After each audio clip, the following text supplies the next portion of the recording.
पहला comprehension passage हमने कर लिया, हमें समझ में आ गया कि क्या क्या चीजें हैं इंपॉर्टेंट जिन पे हमको फोकस करना है।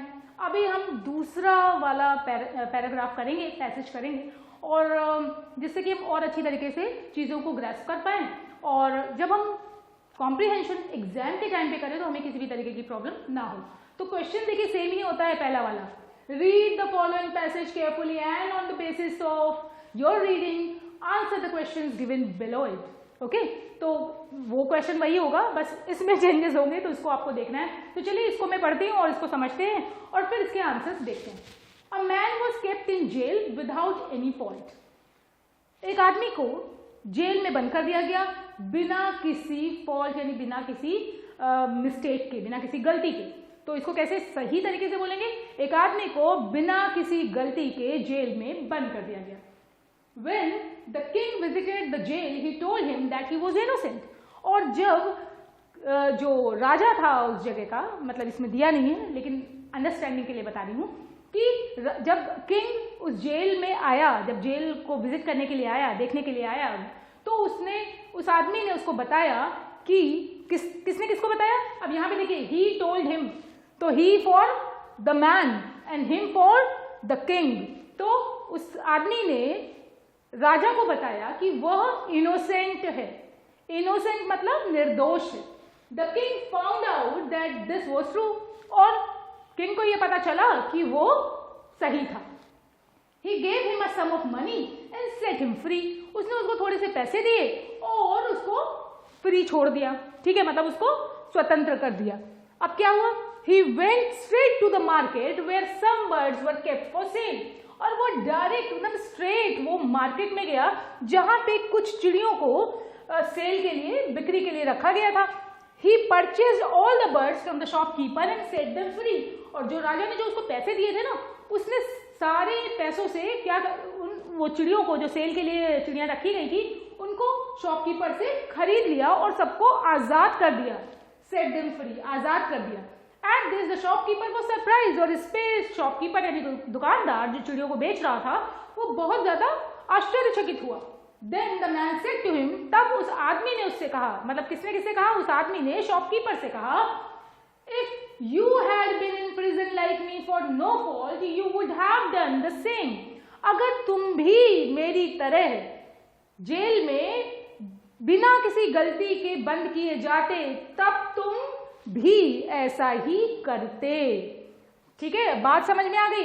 ये उस व्यक्ति की कहानी है जिसे जेल में बंद कर दिया जाता है, लेकिन वो निर्दोष है, और जब राजा उसे छोड़ता है और कुछ पैसे देता है, तो वो उन पैसों से उन चिड़ियों को खरीदता है जो जेल में यानी पिंजड़ों में बंद है, और उन चिड़ियों को वो छोड़ देता है, स्वतंत्र कर देता है आकाश में। ऐसा वो क्यों करता है, क्योंकि वो उन चिड़ियों का दर्द समझता है, क्योंकि वो जानता है कि बिना किसी गलती के अगर कोई पिंजड़े में यानी जेल में बंद हो जाए तो उसकी क्या हालत होती है। तो चलिए, ये तो कहानी का था सारांश। अब हम देखते हैं कि इसमें डिफिकल्ट वर्ड्स यानी टफ वर्ड्स जो हैं वो कौन से हैं। तो a man was kept in jail without any fault. तो फॉल्ट का मतलब गलती, विदाउट एनी फॉल्ट यानी बिना किसी गलती, और केप्ट कीप का सेकंड फॉर्म है जिसका मतलब होता है रखना। जेल का मतलब सभी को पता है। When the king visited the jail, यहाँ पे visited यानी जब वो वहां आया, जेल में आया, कौन, राजा। He told him that he was innocent। अब हमको यहाँ पर ये समझना जरूरी है कि जो पहला वाला ही है वो मैन के लिए आया है, और जो हिम है वो किंग के लिए आया है, ये ध्यान में रखना है। इनोसेंट का मतलब होता है निर्दोष, ठीक है। द किंग found out मतलब the king came to know, the king discovered, the king he found out, he came to know, he came across the fact, ठीक है। found out that this was true, कि जो वो कह रहा था ना आदमी कि मैं निर्दोष हूं, वो सही था। ट्रू मतलब सच। he gave him a sum of money, a sum of money मतलब some money, and set him free, set free का मतलब होता है आजाद कर देना, ठीक है, to free. Set him free मतलब to free. He went straight मतलब डायरेक्ट, सीधे वो कहीं और नहीं गया, सीधे वो मार्केट गया। सेल का मतलब सभी को पता है, which is going to be sold. और ही परचेज, परचेज मतलब खरीदा, शॉपकीपर यानी दुकानदार, फिर आता है सरप्राइज मतलब आश्चर्यचकित, एस्टोनिश्ड। अब देखिए इसमें दो वर्ड्स हैं जो कि इटैलिक्स है, इटैलिसाइज्ड है। एक है सरप्राइज्ड और दूसरा है, चलिए ढूंढते हैं दूसरा वर्ड, अभी आया भी है या नहीं, मेरे ख्याल से आ चुका है। ओके, हाँ, set them free, set them free, ये भी इटैलिसाइज्ड है। इसका मतलब ये दोनों पे क्वेश्चन पूछे ही जाएंगे, ठीक है। At surprise to him, prison jail और प्रिजन एक ही चीज है। फॉल्ट मैं बता चुकी हूँ, मिस्टेक, और सेम मतलब वैसा ही। तो इसके मतलब कि यहाँ पे कोई बहुत ज्यादा डिफिकल्ट वर्ड्स नहीं है। जो दो इटैलिसाइज्ड है, सरप्राइज का मतलब होता है एस्टोनिश यानी आश्चर्यचकित हो जाना, और सेट फ्री का मतलब टू फ्री समवन। ओके, आगे बढ़ते हैं और इसके क्वेश्चन देखते हैं। पहला क्वेश्चन है, what did the king do when he found out the prisoner innocent. Okay, king ने क्या किया जब उसको ये पता चला कि प्रिजनर यानी जो कैदी था वो निर्दोष है, ठीक है। अब व्हाट डिड पास्ट में पूछा गया तो आंसर भी पास्ट में होगा, ध्यान रखिएगा। तो चलिए पीछे जाते हैं। A man was kept in jail without any fault, इसमें कोई आंसर नहीं है। When the king visited the jail, he told him that he was innocent, इसमें भी कोई आंसर नहीं है। The king find out, देखिए वही वाले फ्रेजेस या वर्ड्स आपको मिलते जुलते या मे बी सेम आपको मिल जाएंगे, तो आपको समझ में आ जाना चाहिए कि आंसर बस यहीं कहीं छिपा हुआ है। तो the king found out that this was true, ठीक है। तो लेकिन इसमें भी कोई भी आंसर नहीं दिया हुआ है, क्योंकि इसमें लिखा हुआ है कि what did the king do, जब क्या उसने क्या किया, ठीक है। तो इसके आगे वाला सेंटेंस देखते हैं, शायद इसमें आंसर मिल जाए। He gave him a sum of money and set him free, yes, ये है हमारा आंसर। तो इसको हम ऐसे का ऐसे भी लिख सकते हैं थोड़े चेंजेस के साथ, बहुत इजी है। कैसे, तो चलिए बताते हैं। What did the king do, अब वहां पे ही लगा हुआ है ना, तो हमें ही को किंग से रिप्लेस करना है। तो द किंग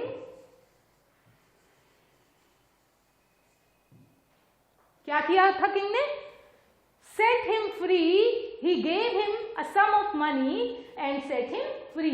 तो द किंग, गिव की जगह गेव हो जाएगा क्योंकि डिड लगा हुआ है, gave.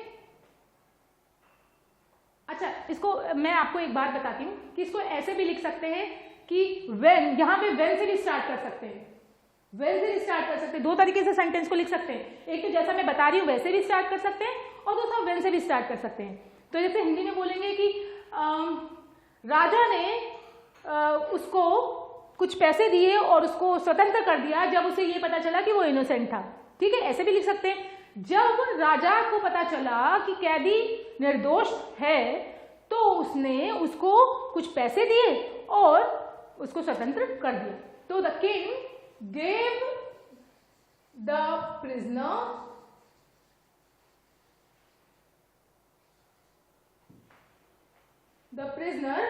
a sum of money and set him free, यहीं पर लिख दें, and set him free। ये हो गया इसका आंसर। और दूसरी तरीके से लिखते तो कैसे लिखते कि when the king found out the prisoner innocent, he gave him a sum of money and set him free, ठीक है। तो दोनों तरीके से ही आंसर हो सकते हैं, ध्यान रखिएगा। पास्ट का आंसर पास्ट में ही होगा, पास्ट क्वेश्चन का आंसर पास्ट में ही होगा। Where did the prisoner go after he was set free by the king? अब याद करिए वो कहाँ गया था। Yes, very correct, वो गया था बाजार। Where did the prisoner go after he was set free by the king? तो यहाँ पे सब्जेक्ट क्या है, द प्रिजनर। द प्रिजनर, अब वो लगा हुआ है तो क्योंकि डिड वाला सेंटेंस है तो हम इसको वेंट में बदल देंगे। The prisoner went to the market after he was set free by the king, ऐसे भी लिख सकते हैं। तो चलिए इसमें थोड़ा सा आंसर इसका देख भी लेते हैं, इससे कैसे हमको हेल्प मिल सकती है। The prisoner went straight to the market where some birds were kept for sale। ये पूरा का पूरा आप आंसर ऐसे का ऐसे लिख सकते हैं। इसमें बस आपको ये ध्यान रखना है कि जो इसका सब्जेक्ट है ही, वो द प्रिजनर से रिप्लेस हो जाएगा क्योंकि क्वेश्चन में द प्रिजनर है। तो आपको बस इतना ध्यान रखना है, बाकी सब आप ऐसे का ऐसा लिख सकते हैं। Why was the shopkeeper surprised? याद है कि शॉपकीपर इतना आश्चर्यचकित क्यों हो गया था? भाई वो इसलिए आश्चर्यचकित हो गया था कि उसने बहुत सारी चिड़िया खरीदी और उन्हें छोड़ दिया, उन्हें आजाद कर दिया। तो ये बात उसको समझ में नहीं आई कि भाई लोग तो चिड़िया खरीदते हैं अपने घर में पालने के लिए, तो इसने उनको आजाद क्यों कर दिया। इस वजह से उसको बहुत आश्चर्य हुआ। तो चलिए इसका आंसर उसमें देखते हैं। व्हाट डिड द मैन से टू द शॉपकीपर? इसका आंसर कहाँ मिलेगा? He purchased all the birds, shopkeeper and set them free। इसमें कोई आंसर नहीं है। This shopkeeper was surprised। Yes, इसी में आंसर है क्योंकि इसमें आंसर पहले आया है और वो क्लू बाद में आया है। तो the man purchased all the birds from the shopkeeper and set them free। At this the shopkeeper was surprise. देखिए पूरा का पूरा आंसर दिया हुआ है, बहुत अगर सिंपल है तो आपको ऐसा मिलेगा। कोई जरूरी नहीं है कि आप इतने लकी हो, मतलब आपको इतना सिंपल आंसर मिल जाए, तो आपको देखना पड़ेगा ये। तो इसमें पूरा का पूरा आंसर वैसा दिया हुआ है। द मैन, बस आपको ही की जगह ही को द मैन से रिप्लेस करना है। The man purchase all the birds from the shopkeeper and set them free. At this the shopkeeper was surprised. इसको ऐसा भी लिख सकते हैं, the shopkeeper was surprised when the man purchase all the birds from him and set them free. The shopkeeper was surprised when the man purchase all the birds from him and set them free. तो दोनों ही तरीके से आप answer लिख सकते हैं, दोनों ही बिल्कुल सही है। लेकिन जब आंसर पूरा का पूरा वैसा दिया है तो इसमें बस आपको प्रोनाउंस के चेंजेस करने पड़ेंगे। नेक्स्ट क्वेश्चन है, व्हाट डिड द मैन से टू द शॉपकीपर? उस व्यक्ति ने शॉपकीपर से यानी दुकानदार से क्या कहा? क्या कहा था कि अगर तुम्हारे साथ ऐसा होता ना तब तुम ऐसा ही करते, यही कहा था ना। तो चलिए इसमें देख लेते हैं। The man said to him, यहां से the man said to him, if you had been in prison like me for no fault, you would have done the same। ये बहुत ही सिंपल सा आंसर इसका लिखा हुआ है और हमको बस थोड़े चेंजेस के साथ उसको वैसे का वैसे लिख देना है। तो इजी है ना, बहुत इजी है। नेक्स्ट क्वेश्चन देखते हैं, explain the italicised words in the passage. तो पहला इटैलिसाइज्ड वर्ड में हम लोग ऑलरेडी बात कर चुके हैं इसके बारे में। क्या था? एक तो है सरप्राइज्ड और दूसरा है सेट देम फ्री। ये दो वर्ड्स हैं इटैलिसाइज। तो सरप्राइज का मतलब होता है एस्टोनिश,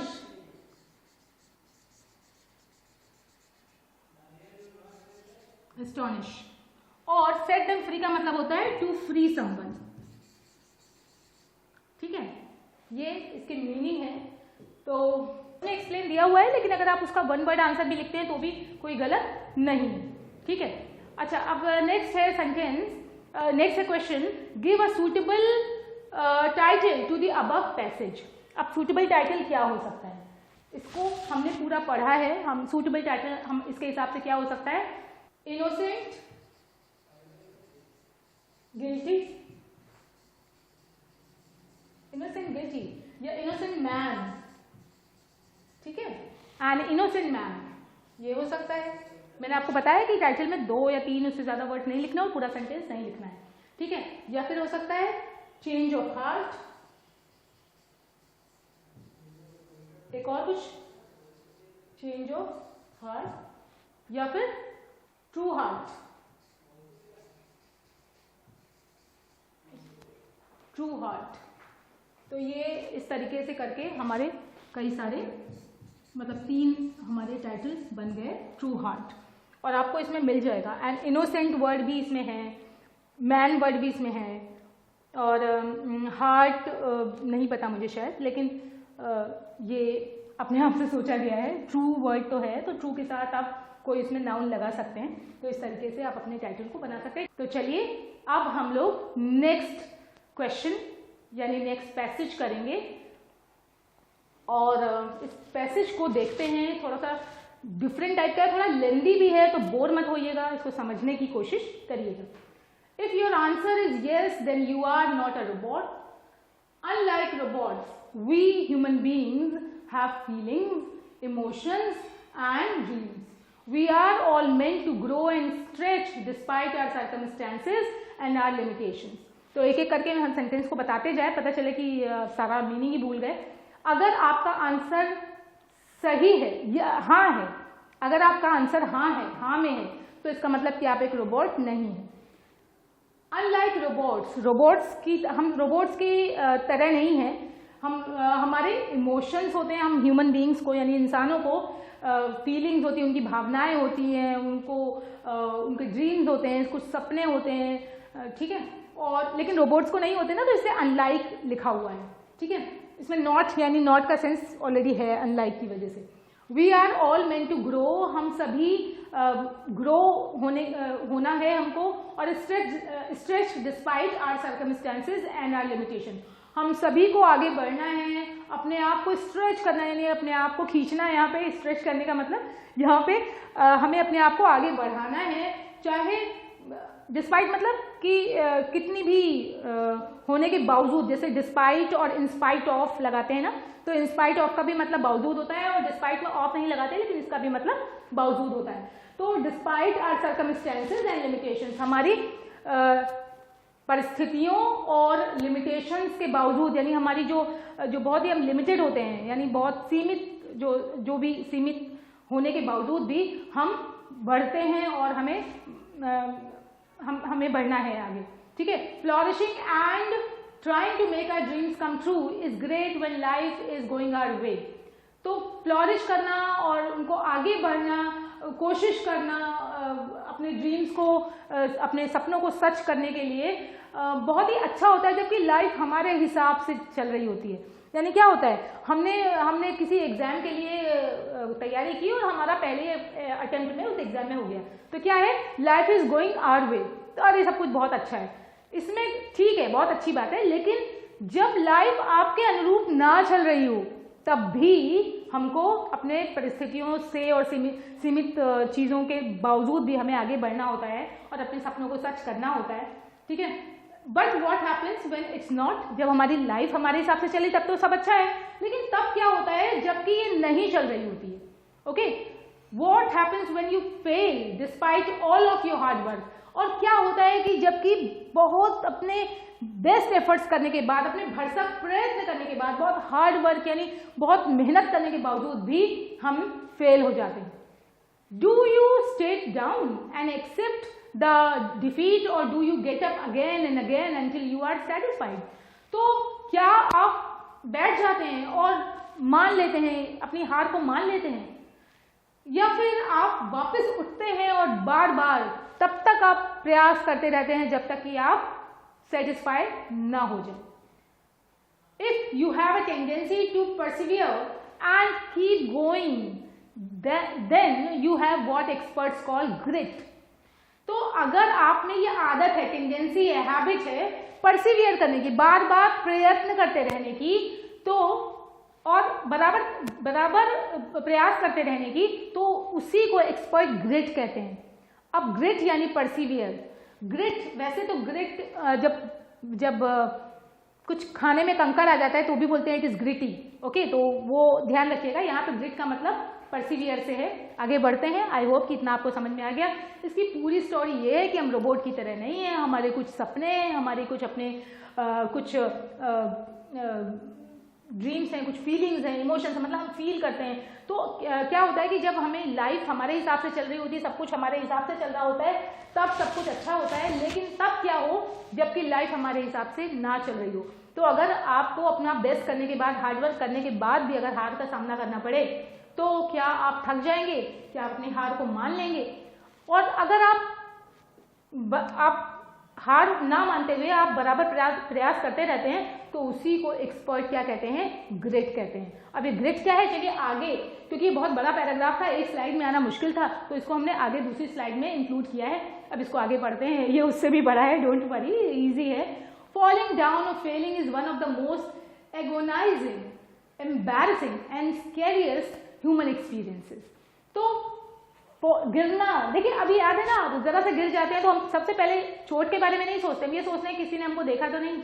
तो फॉलिंग डाउन यानी गिरना, या फिर असफल होना सबसे ज़्यादा, मतलब जो भी हम एक्सपीरियंस करते हैं ना, इंसानी जो वो एक्सपीरियंस करता है, जो फील करता है, उसमें सबसे ज़्यादा एगोनाइजिंग, बहुत ही पीड़ादायक और बहुत ही शर्मिंदा करने वाला और बहुत ही डरावना एक्सपीरियंस है। Do you agree with me? अगर कोई भी बंदा फेल हो रहा हो बार बार प्रयास करने के बावजूद भी, तो सच में बहुत डिफिकल्ट होता है उसके लिए चीज़ों को एक्सप्लेन करना लोगों को और खुद को एक्सप्लेन करना। But it is also one of the most educational, empowering and essential part of living a successful and fulfilling life. तो देखिए, इसका नेगेटिव पार्ट हमने पहले दे दिया है, उसका पॉजिटिव एस्पेक्ट देखिए कि मतलब ठीक है, ये बहुत ही स्कैरियस्ट है, बहुत ज़्यादा डरावना है, बहुत ज़्यादा पीड़ादायक है, बहुत ज़्यादा शर्मिंदगी से भरा हुआ है, लेकिन ये उतना ही एजुकेशनल है, यानी सिखाने वाला है, एम्पावरिंग है, लोगों को स्ट्रॉन्ग करता है, पावरफुल बनाता है, एसेंशियल मतलब ज़रूरी है। अगर हम कभी हारेंगे ही नहीं तो हमें जीत का मज़ा नहीं आ सकता, हम जीत का स्वाद क्या होता है वो नहीं समझ सकते, ठीक है। सो ये बहुत ज़रूरी है एक सफल और एक संपूर्ण लाइफ जीने के लिए, फुलफिलिंग लाइफ जीने के लिए, मीनिंगफुल लाइफ जीने के लिए। Did you know that perseverance, grit, जो ग्रिट वर्ड है उसके लिए देखिए क्या मीनिंग आ गया, परसिवरेंस मतलब trying over and over, trying again and again, is one of the 7 qualities that have been described as the keys to personal success and betterment in society. तो ये जो परसिवरेंस है यानी ग्रिट है, वो 7 qualities जो हैं जो कि पर्सनल सक्सेस और बेटरमेंट, सोसाइटी में सफलता और अच्छा और बराबर अच्छा होते रहना, बेटरमेंट के लिए ये 7 क्वालिटीज में से एक है। कौन सी? परसिवरेंस। थोड़े लंबे सेंटेंसेस हैं लेकिन मीनिंग इतना डिफिकल्ट नहीं है।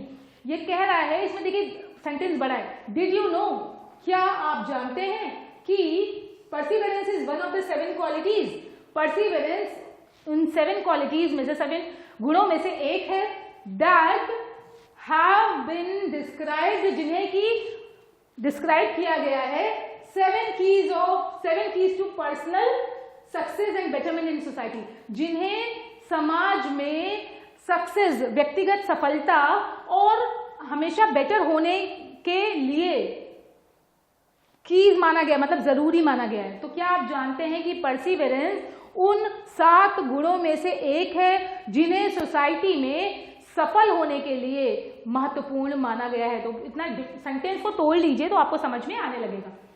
सो द अदर 6 आर, अब इन्होंने कहा कि perseverance is one of the 7 keys, तो भाई परसिवरेंस एक हो गया, बाकी के 6 कौन से? तो बाकी के 6 कौन से? क्यूरियोसिटी, क्यूरियोसिटी मतलब उत्सुकता, जब हमें जानने की उत्सुकता होती है तभी हम लाइफ में कुछ सीख सकते हैं।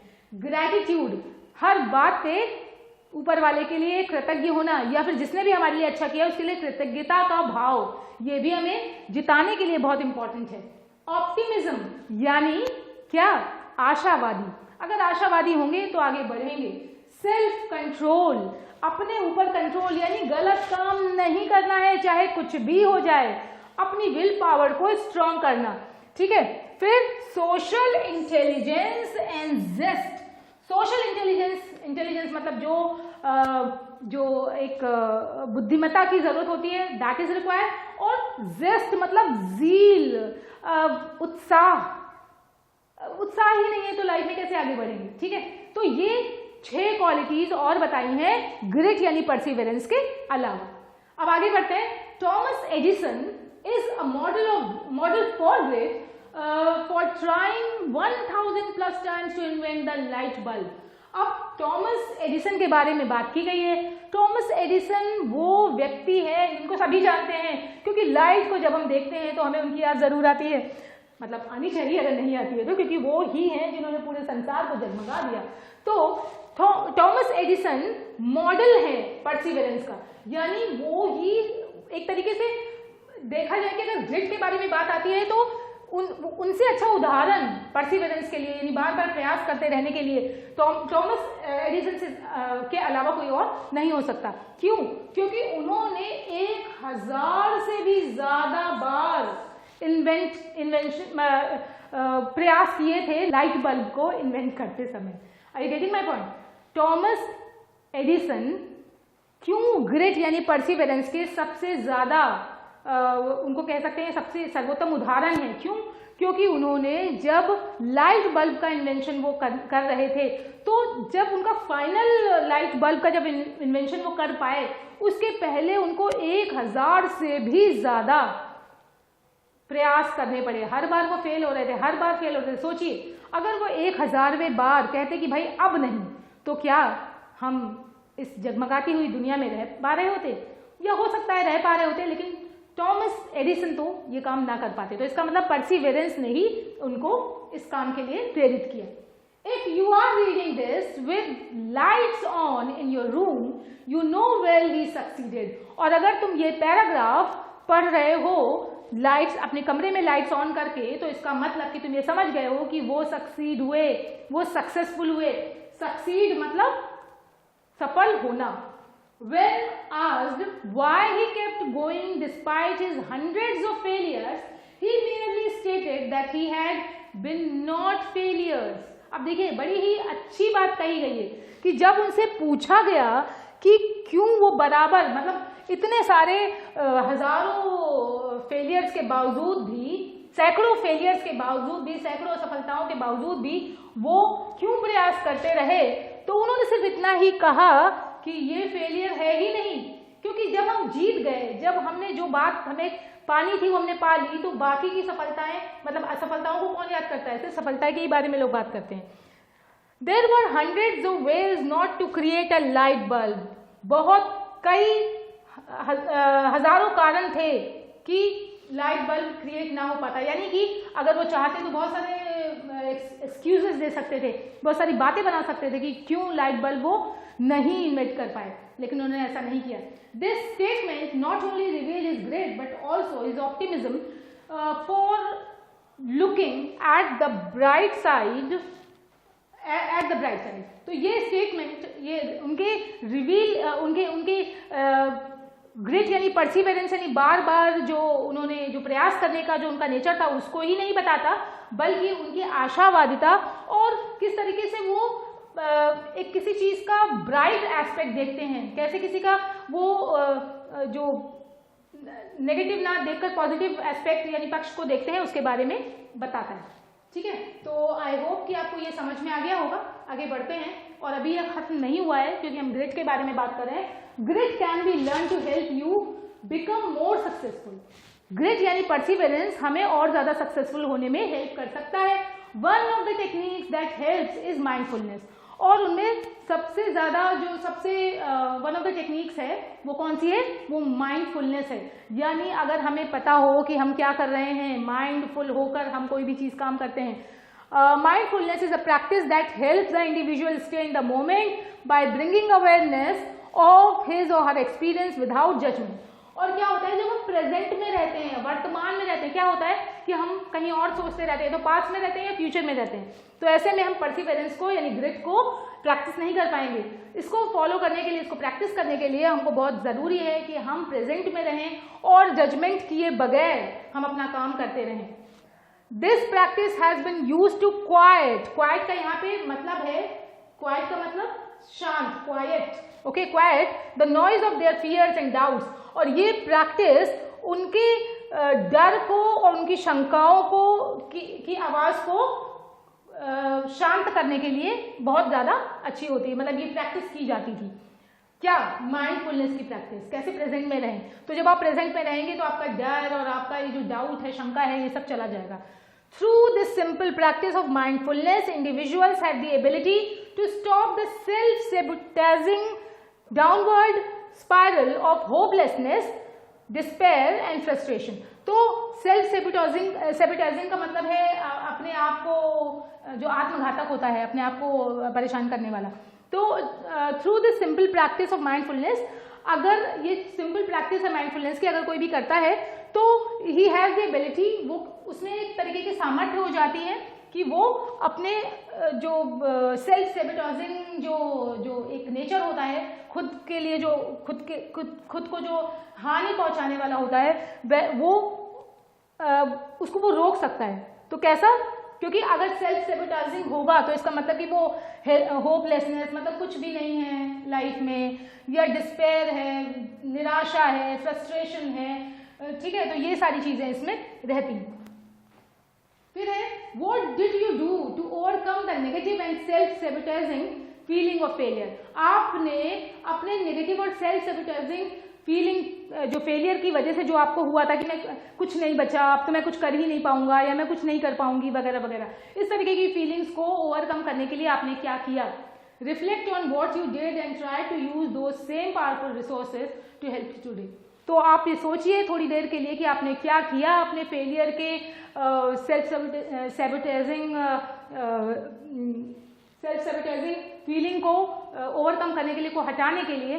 तो अगर वो आपको लगता है कि जो भी आपने तरीके अपनाए हों वो आप उन्हीं को अपना सकती हैं और या अपना सकते हैं और अपने आप को आप पावरफुल जो रिसोर्स है उससे आप अपनी को हेल्प कर सकते हैं। तो ये पूरा टॉपिक था हमारा, पूरा पैराग्राफ था किस पे, ग्रिट पे, यानी परसिवरेंस पे। ओके, तो आप चलते हैं इसके क्वेश्चंस देखते हैं। क्वेश्चन वही, on the basis of A reading of the passage answer the following questions in about 30 to 40 words each. अब देखिए इसमें कंडीशन लग दी है, इसमें 30 से 40 वर्ड्स होने ही चाहिए। अभी तक क्या था, अभी तक ऐसी कोई बात नहीं थी। तो according to the passage what are the attributes of a human. According to the passage what are the attributes of human. याद है ना वो 7 एट्रीब्यूट्स बताए गए थे। So according to the passage there are 7 attributes of a human that are, सबसे पहले वाले पैराग्राफ में नहीं, सेकंड वाले पैराग्राफ में जाएंगे हम। ये curiosity, gratitude, optimism, self control, self intelligence and zest, और इसके अलावा परसिवरेंस या ग्रिट, एक ही है, परसिवरेंस या ग्रिट। समझ में आ गया। तो जब आप ये लिखेंगे तो 30-40 वर्ड्स तो हो ही जाएंगे, तो कोई दिक्कत नहीं है, इसका आंसर काफी बड़ा है। नेक्स्ट क्वेश्चन देखते हैं, what is perceived as grit. What is perceived as grit. अब इसके लिए आंसर देखते हैं हम कि ग्रिट क्या होता है। ठीक है, what is perceived as grit. तो देखते हैं हम सेकंड पैराग्राफ में जाएंगे, इसके भी पहले जाएंगे। ठीक है, if you have a tendency to persevere and keep going. देखिए ये वाला आंसर आपको मिल जाएगा। क्या परसीव का मतलब क्या, ग्रिट क्या ग्रिट समझा जाता है, मतलब ग्रिट क्या है। तो इसके बारे में अगर आप देखेंगे तो इसमें फर्स्ट वाले पैराग्राफ में आपको ये आंसर मिल रहा है। If you have a tendency, क्या है क्या ग्रिट, टेंडेंसी टू परसिवियर और कीप गोइंग, देन बस इतना, ये इतना इसका आंसर है। Grit is considered as a tendency to persevere and keep going. इसमें बस हमको आंसर निकालना है और बाकी छोड़ देना है। चिंता मत करिए, 30 to 40 वर्ड्स हमारे हो गए हैं, तो कोई दिक्कत वाली बात नहीं। नेक्स्ट क्वेश्चन है, how is failing an educational and empowering part of human life. अब ये बहुत ही सिंपल सा क्वेश्चन है, लेकिन पहले क्वेश्चन का मीनिंग तो समझ लें कि फेलिंग एजुकेशनल और एम्पावरिंग कैसे है हमारी लाइफ में। भाई फेलिंग का मतलब तो हम लोग मानते हैं निराशा, परेशानी, दुख, चिंता, ठीक है, सेल्फ सेबोटाइजिंग, लेकिन ये कह रहा है कि N educational and empowering part है ह्यूमन लाइफ का। कैसे, तो चलिए इसका आंसर हम देखते हैं कि कहां पर ये बात कही गई है कि failing an educational and empowering part of human life, क्योंकि वहीं पे हम अगर उसको 2-3 बार पढ़ेंगे तो हमको आंसर उसमें मिल जाएगा। यहां पे बात की गई है, falling down or failing is one of the most agonizing, embarrassing and scariest human experiences, but it is also one of the most educational, empowering and essential part of living a successful and fulfilling life. अब देखना पड़ेगा हमको कि क्यों इसको बोला गया है कि ये एजुकेशनल पार्ट है और एम्पावरिंग पार्ट है। क्योंकि ये इसको इस तरीके से हम लोग लिख सकते हैं कि failing is the most educational and empowering in human life because it plays an important role in succeeding in our life. या ऐसे भी लिख सकते हैं कि failing is the most educational and empowering part in human life as it helps us to become successful and lead to a fulfilling life. आप समझ रहे हैं ये बात? तो ये क्यों इंपॉर्टेंट है? क्योंकि ये हमें एक सक्सेसफुल लाइफ और एक बहुत ही जबरदस्त लाइफ जीने में हेल्प करती है। तो आगे बढ़ते हैं। आई होप कि you have understood. Next question है, in what ways can grit be developed? अब ग्रिट को कैसे डेवलप कर सकते हैं? आप देखिए ग्रिट को कैसे डेवलप किया जा सकता है। इसके लिए सबसे लास्ट वाले पैराग्राफ पे आएंगे हम लोग और इसमें देखते हैं कि कहां पे ग्रिट को डेवलप करने की बात कही गई है। Grit can be learn to help you become more successful. ठीक है, ये भी आपका आंसर वो हो सकता है जो अभी इसके पहले वाला जैसे हमने किया है। बस इसको परसिवेरेंस या ग्रिट दोनों ही कोई भी वर्ड यूज कर सकते हैं। One of the techniques that helps is mindfulness. तो ग्रिट को कैसे हम कर सकते हैं achieve? With the help of mindfulness. अगर हम माइंडफुलनेस की प्रैक्टिस करेंगे तो हम, और क्या है, कैसे? Mindfulness is a practice that helps the individual stay in the moment by bringing awareness. तो we can practise mindfulness to learn grit. Okay, या फिर ऐसे भी लिख सकते हैं कि we can practise mindfulness and we can learn that can help us to be in present and that also helps us to learn grit. Okay, तो एक बार इसको अगर आप लोग कंफ्यूज हो गए हैं तो इसको फिर से देख लेते हैं। In what ways grit can be develop? तो ग्रिट, अब देखिए ये ग्रिट यहाँ पे सब्जेक्ट है, तो ग्रिट कैन बी डेवलप्ड, ठीक है, by with the help of mindfulness, by practising, ऐसा भी लिख सकते हैं, बाय माइंडफुलनेस। अब हमको ये देखना है कि क्या 30 वर्ड्स हो गए? 1 2 3 4 5 6 7 ही वर्ड्स हुए, तो इनको मैं आगे भी लिखना पड़ेगा। कैसे? माइंडफुलनेस, या इसकी जगह आप इट भी लिख सकते हैं, ठीक है, क्योंकि माइंडफुलनेस हम ऑलरेडी लिख चुके हैं। It helps us to be in the present moment. Okay okay, so this, ऐसा नहीं कि एक आध वर्ड अगर आपका कम होगा तो आपके नंबर कट जाएंगे, ऐसा कुछ भी नहीं है, मतलब बार बार कोई गिनता नहीं है, लेकिन हाँ एटलीस्ट जो आपका जो वर्ड्स हैं वो मीनिंग प्रॉपर दे रहे हों, ये बहुत ज़्यादा मैटर करता है। तो चलिए आगे कुछ और भी छोटी छोटी एक्सरसाइजेज हैं, इनको देख लेते हैं। On the basis of your reading of the above passage answer the following. The synonym of continue as given in paragraph 2 is. Continue, करते रहना बराबर। तो देखिए इसमें रोबोट्स है, गलत है। सिनोनिम का मतलब पर्यायवाची, रोबोट से नहीं हो सकता। एक्सेप्ट मतलब किसी बात को मान लेना, वो भी नहीं हो सकता, ठीक है। फ्लोरिश का भी मतलब होता है, फ्लोरिश होना मतलब कोई चीज ग्रो होना, लेकिन यहां पर परसिवियर का मतलब होता है continue, to try over and over. तो यहाँ पे परसिवियर इसका आंसर है। नेक्स्ट सेंटेंस देखते हैं, नेक्स्ट क्वेश्चन देखते हैं। The synonym of distressing as given in paragraph 3 is. Distressing का मतलब होता है निराशाजनक, बहुत ही निराशादायक, ठीक है। तो अब देखते हैं पैराग्राफ 3, ये है पैराग्राफ 3। इसमें हम देखते हैं कि कहाँ पे डिस्ट्रेसिंग के लिए हमें वर्ड मिल सकता है। तो ग्रिट कैन बी लर्न, इसमें कोई भी वर्ड हमें दिख नहीं रहा है। माइंडफुलनेस के ही बारे में बात हो रही है, और जहाँ पे माइंडफुलनेस के बारे में बात हो रही है वहाँ पे कोई भी नेगेटिव वर्ड यूज नहीं हुआ है, ठीक है। तो यहाँ पर फियर और डाउट के बारे में बात हो रही है, लेकिन फियर और डाउट उसका सिनोनिम नहीं है। Through this simple practice of mindfulness, individual have the ability to stop the self-sabotaging downward spiral of hopelessness, despair and frustration। यहाँ पे despair word जो है वो distressing का सिनोनिम हो सकता है। अच्छा एक बात और, जो मैंने अभी पिछला वाला आंसर जो आपको बताया था लास्ट टू लास्ट, उसमें आप इसमें से भी देखकर पूरा का पूरा वैसे उतार सकते हैं, क्योंकि इसमें बहुत डिफिकल्ट नहीं है, इसमें पूरा का पूरा आंसर इसमें दिया हुआ है। तो अगर आपको कोई सेंटेंस बनाने में दिक्कत आ रही है तो आप इससे हेल्प ले सकते हैं, थोड़े बहुत चेंजेस अपने हिसाब से करके, ठीक है, तो डिस्पेयर यहाँ पे डिस्ट्रेसिंग का सिनोनिम है। आगे बढ़ते हैं और नेक्स्ट आंसर पे जाते हैं, नेक्स्ट क्वेश्चन पे जाते हैं, सॉरी। द एंटोनिम यानी विलोम, the antonym of forbidding as given in paragraph 3 is. अब ये पैराग्राफ 3 में फॉरबिडिंग का एंटोनिम, फॉरबिडिंग का मतलब होता है कि जो चीज़ जो मना हो, फॉरबिड का मतलब जो चीज़ें फुलफिलिंग ना हो, ओ गॉड, मैंने तो आंसर बता दिया आपको।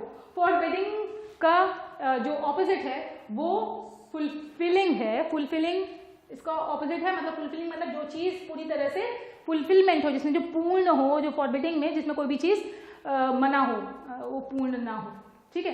Next, the antonym of heedlessness as given in paragraph 4। तो मैं आपको यहाँ पे ये बताना चाहूंगी, हीड का मतलब होता है अटेंशन देना और हीडलेसनेस का मतलब होता है अटेंशन ना देना, ठीक है। तो पैराग्राफ 4 पे तो जाना पड़ेगा क्योंकि इसमें इसका कोई भी हमारे पास क्लू नहीं है। तो पैराग्राफ 4 पे हम आएंगे और देखते हैं कि पैराग्राफ 4 पे क्या है। Heedlessness, what did you do to overcome the negative and self sabotaging feeling of failure? Reflect on what you did and try to use those same powerful resources to help you today. कहाँ पर हमको heedlessness का answer हो सकता है? Reflect word ऐसा है कि जिसमें उसका आंसर हो सकता है, ठीक है। किसी चीज पे ध्यान दे, रिफ्लेक्ट मतलब किसी चीज को फिर से उस पर ध्यान देकर देखना, उसको रिफ्लेक्ट करना, ठीक है। तो ये उसका एंटोनिम होगा। सो इस तरीके से हमने आज कॉम्प्रिहेंशन सीखा है। कॉम्प्रिहेंशन का मतलब टू अंडरस्टैंड, और पैराग्राफ करते समय कैसे हमें आंसर को अपनी समझ के हिसाब से लिखना होता है। आंसर करते समय हमें कुछ बातें ध्यान में रखनी है, जैसे कि आंसर एज इट इज नहीं उतारना है, उसमें कुछ चेंजेस बहुत इंपॉर्टेंट होते हैं। जब भी क्वेश्चन है तो क्वेश्चन में हमें सब्जेक्ट को फाइंड आउट करना है, सब्जेक्ट से ही हमको आंसर शुरू करना है। नंबर 2, हमें क्वेश्चन का टेंस देखना है, जिस टेंस में क्वेश्चन है आंसर भी उसी टेंस में होना चाहिए। कुछ प्रोनाउन के चेंजेस होते हैं, वो हमें ध्यान में रखना है। कई बार क्वेश्चन में अगर बॉयज है, सपोज बॉयज के बारे में बात हो रही है, what were the boys doing, तो आपको आंसर दे से नहीं, आपको बॉयज से ही, द बॉयज से ही स्टार्ट करना है। तो ये ध्यान दीजिएगा कि आंसर में हमें ऐसे लिखना है कि जैसे जो हमारा जो एग्जामिनर है उसको अच्छी तरीके से समझ में आए कि हम क्या कहना चाहते हैं। हालांकि एग्जामिनर के पास इतना समय नहीं होता कि वो वर्ड टू वर्ड देखता है, लेकिन एग्जामिनर तो जैसे चावल, पके हुए चावल में से एक दाना निकाल कर देख लिया ना कि बच्चे को आता कि चावल पका है या नहीं, वैसे ही वो एक आंसर को पढ़ के समझ जाता है कि बच्चे को आता है या नहीं। तो इस पर थोड़ा सा केयरफुल रहिएगा। डायरेक्ट नरेशन में अगर कोई चीज़ है और जब तक उसे कोट करने के लिए नहीं बोला गया है तो उसको आप इनडायरेक्ट नरेशन में लिखेंगे। आई होप कि छोटे छोटे टिप्स आपको हेल्प करेंगे कॉम्प्रिहेंशन को सही तरह से करने में, क्योंकि ये ऐसी चीज़ है कि जो कॉम्पिटिटिव एग्जाम्स में भी आपकी हेल्प करने वाली है। Thank you.